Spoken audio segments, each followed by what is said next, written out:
Aveek Mitra then. Aveek, hi afternoon. After a fair amount of rally all of March, some consolidation start of April, does it seem like we're headed in for another pre-election rally or pre-election outcome rally, I should say? That is difficult to predict, but I think market will remain volatile, and I don't expect some great results in FY 19 quarter 4. But I think market is expecting some kind of a steady outcome from elections, and even if it doesn't happen, then it will be volatile for another few more months. But definitely I think the market has moved quite significantly since February, and this trend looks to be upward only. Hi there, Aveek. Let's also understand where exactly it is that you're finding value, and among the topic, among the pockets, you're looking at mid-cap cement, it seems.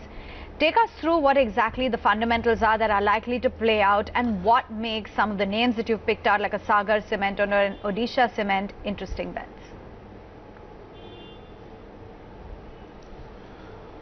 Yeah, so actually we, as you know, we are a little long-term investors. We don't really go by the market mood on month-on-month basis. So we have shortlisted few areas basically where we found that the future leg of developments and growth and profitability may come back. One was cement, other was chemical, and other was capital goods. But I think we are positioned there for almost a year, but we didn't generate much return out of this. So I do not know how long it will take, but we are quite positive about these three areas, where I think the KCP, as you mentioned, I found it valuation wise, we find it one of the cheapest stocks, especially when the per ton basis, the new capacity which they added is substantially efficient, and the consumption center is also very nearby, and also the cash they are generating out of their Vietnam sugar business will continue for next 2-3 years. Engineering business may not keep on actually bleeding money for the coming years. So, and same is kind of Sagar, the way the area in which they operate and the kind of acquisitions and expansions which they have done looks to be interesting. And same is for kind of chemical stories which we are bullish on. Some areas we are invested in is fast moving industrial goods basically, where if the industrial capital cycle picks up, then this kind of moves like abrasives, cutting tools, some kind of electrical conductors and stuff like that, which can show a uptrend. But again, I mentioned that we are in this space for almost last 1 year, but did not generate much return. Let's get your view on IT then, Aveek. That's the big theme today on the back of those earnings, and we're seeing the kind of divergent reaction on TCS and Infi and the impact on the sector as well. How are you reading into those numbers? I think the IT results are encouraging, and this may continue to do well, but we really not focus on this large cap IT stocks in our investment universe, because our investment universe is very focused in the mid cap and smaller size large cap companies up to the market cap of 20,000 to 30,000 crores. So this gives us an overall trend about what is happening, but we are not really given too much time in analyzing those company results and stuff like that. So where else are you digging out for opportunities, Aveek, in the category of interest that you just talked about? Yeah, as we said that like a few companies which we have invested, and I think we have actually been able to halt the drawdown which has happened during last year was some of the capital goods and those areas where, though we did not get much return, but our drawdown from the level of our investment were very minimal. Few companies like Kena Metal where we have invested, Greaves Cotton is the other company. The third company is in a chemical space called Gujarat Fluorochem. So these are the companies, if you have noticed over the last 1 year, have not shown the kind of butchering which has happened in many other stocks. And this again, as this did not give us that much of return, but only about say 5-6% positive or 5-6% negative, return we have generated. But we feel that these kind of companies are in a position where they can take the next leap of growth when the market takes interest in this space. And whenever market takes interest in this space, the revaluation happens quite quickly. So we are quite patient with holding these companies, as we are seeing quarter on quarter fundamentals are fine. And we are not that greedy that to change it on every month basis or every quarter basis. So people can look into the stocks like Gujarat Fluorochem, Kenametal, or even SRF, and Greaves Cotton is also a company where people can look into it.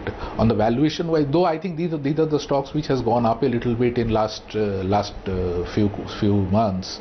But even then, on a long-term basis, if somebody wants to check it, these are not recommendations. If somebody wants to check it, can check these companies, how they are evolving, how they are changing their market positioning, how their business model is evolving. They can, or the kind of capital investments they have made over a period of time into the specific sectors on which they operate in, and the competitive landscape which is developing around these companies. People can look into these. Kunal, I'll pick up SRF out of that list, the most liquid one of the lot. It has seen a fair amount of run-up of late and has been a miss of that kind of badgering that most mid and small caps got all of 2018 and 2019 as well. But what are you reading on the charts for SRF now? So I think it's a steady chart, Aisha, but there are periods of very high volatility into the stock. So if you remember, I think the month of May or June 2018. The stock had seen a very sharp sell-off. I think from 2400 it fell to almost 1600 in a matter of 2 or 3 months, but it recovered quite well. So when you see a stock which is which dropped 30-40%, and then you see an steady recovery, that's a sign of a stock which is into a strong uptrend, but with stock with periods of heightened volatility in between. So if you can try and absorb the volatility and ride onto the trend, I believe the rewards are substantially higher, even from current levels of 2400, 2450 for SRF. I believe that could be a case of another 200 to 250 point positional upside. But again, case in point is if the stock provides any bit of volatility and a bit of correction, I think take that as an opportunity to add further into the stock price. Support today really coming in from the metals basket as well. You've got Jindal SAW, which is looking quite active. Coal India up a good 4% right now. SAIL, Tata Steel, as well as Hindustan Copper. Those are some of the other names that are buzzing away in trade today. And real estate included as well. That's quite active. So names like Godrej Properties, Sobha Limited, Oberoi Realty and DLF are rather active in trade today. Manas, any of these high beta names that you would take a bet on? See, if you're talking about realty, then definitely even at current levels, I would definitely prefer Godrej Properties, because here the trend is very clear. I think just 2 days back we saw some correction, but the stock took support near to 20-day moving average. And looking at the pattern today, I feel that the consolidation phase or the correction phase is over, and soon stock will cross its previous high of 986, 987 soon, and it can go up and test 1025 to 1035. So I'm quite bullish on Godrej Properties. I believe that till stock is trading above 20-day moving average, which is placed near to 885, 880, any correction would be a great buying opportunity in Godrej Properties. Okay, Godrej Properties it is.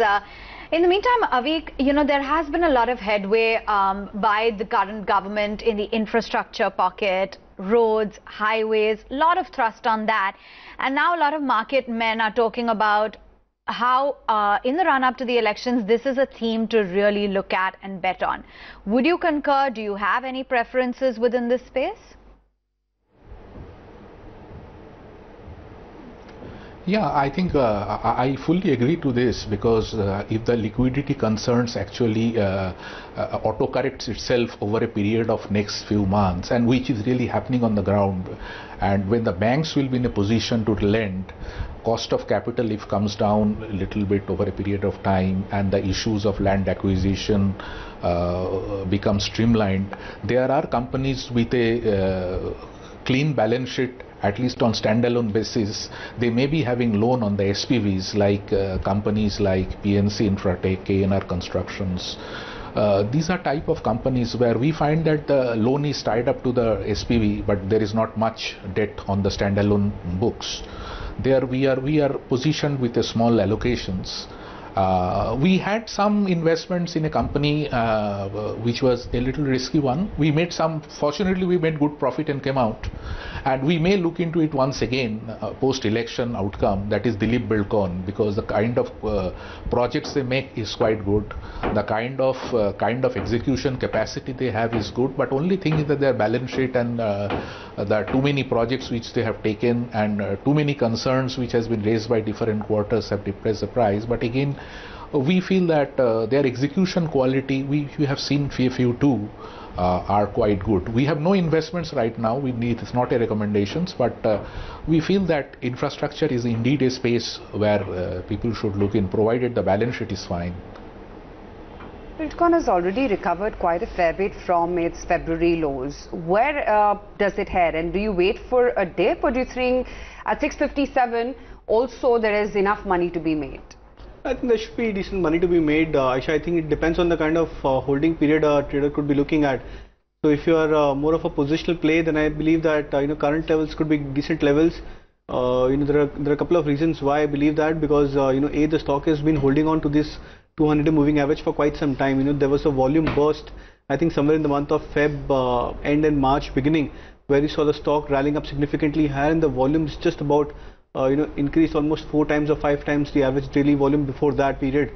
So that goes to show that there was a renewed participation, and the thrust took the stock higher from 375, 300 levels to now 600 plus, and it's been holding on to those levels. So that goes to show that there was a rally, then a consolidation, and such kind of a pattern where the stock takes time, consolidates at the 200 moving averages, generally indicates that the stock is due for a positional breakout. So I think it's a matter of time frame. If you're more of a positional player in terms of trading, then I believe buying Buildcon at current levels could be a good opportunity as well. Okay, we're going to take a very quick break. In fact, on that note, when we come back, we're going to continue our discussion with Aveek Mitra. The market's holding out quite okay. In fact, if nothing, the broader markets are seeing a significant pickup. So about 0.5% for the mid-cap index, 0.6% gain coming in for the broader market.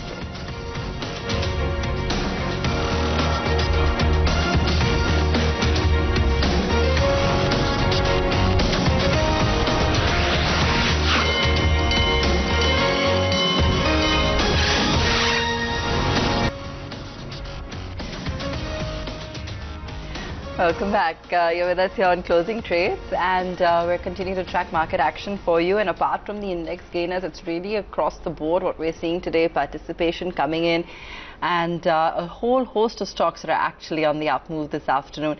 I also want to take a look at some of those aviation movers, because Indigo is seeing some strength just in the last few moments and some action on the open interest front. SpiceJet has also been on the move. I'll just take a look at what it's looking like today in particular. But obviously this is also a fallout of what we're seeing on terms of jet. Let me just get a look at the charts first. Kunal, let me come to you on Indigo and Spice and just see if we're seeing any reason to buy in there. I believe Indigo is onto a very strong uptrend. I think it's one of the leader in terms of price performance. Also, I believe in terms of timing, the stock hit a bottom, I think far more earlier than the other two names like Jet Airways and SpiceJet to that matter, and it's one of the stronger ones which has managed to continue to ride up higher. So I believe that with Indigo rallying up higher, I think that it's more of a continuation up move. For SpiceJet, there was this I think Thursday and Friday there was this strong volume breakout which happened, I think, for SpiceJet as well. It's a relatively low high beta stock, and not in FNO of course, but given the fact that the stock is given a breakout on short-term charts, I think it's seeing again more of a continuation move. But I strongly believe that Indigo is one of the stronger candidates in terms of a price uptrend. There are some long-term pattern breakouts getting visible on Indigo, so I think that should be a stock which should be on traders' radar. Aveek, what are you making of the news in aviation? I mean, the jet saga has been unfolding for a while, but more in terms of the impact on some of the others?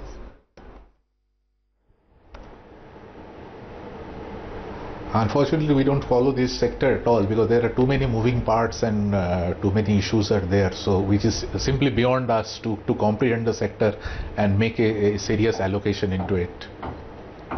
So staying away from aviation, that's Aveek's view coming in. Let's also get you all the news as well on jet, perhaps in a couple of moments as well, the latest on who's bidding and whether or not Naresh Goyal will manage to make a comeback, but we'll come to that in just a couple of minutes. Aveek, when it comes to the broader markets then, and I know you mentioned a couple of the pockets that you were, a couple of the stocks that you were finding interesting.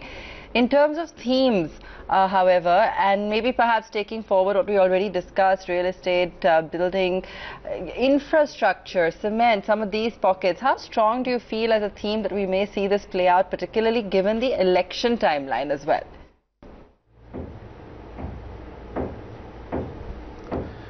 Yeah, so as I said, I think this election is a phenomena which will affect the market temporarily. Market may be having some expectation, and even if market's expectation does not fulfill, then it will be actually correcting within 1 or 2 months.